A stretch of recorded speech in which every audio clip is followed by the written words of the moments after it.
Halos 40 lugar sa bansa ang posibleng tamaan ng danger level na heat index ngayong araw.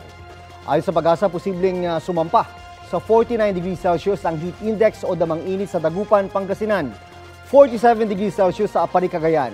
46 degrees Celsius naman sa Tuguegarao, Cagayan. Posibleng umabot sa 45, 44 o kaya 43 degrees Celsius ang heat index sa ilang panig ng Northern at Central Luzon, Mimaropa Region, Bicol, Western Visayas at Mindanao. Maghanda pa rin sa danger level na heat index na 42 degrees Celsius ang Metro Manila at ilang pang bahagi ng Luzon at Visayas. Sa kabila ng matinding init, asahan pa rin ang mga panandaliang ulan sa mga susunod na oras sa ilang panig ng bansa, lalo na sa Mindanao, base sa rainfall forecast ng Metro Weather.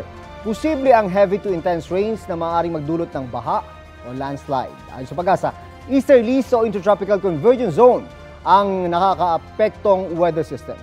Malapit na sa minimum critical level na 180 meters ang tubig sa Angat Reservoir. Nasa mahigit 188 meters na ang water level sa nasabing dam. Bumaba rin ang tubig sa Lamesa at San Roque Reservoir.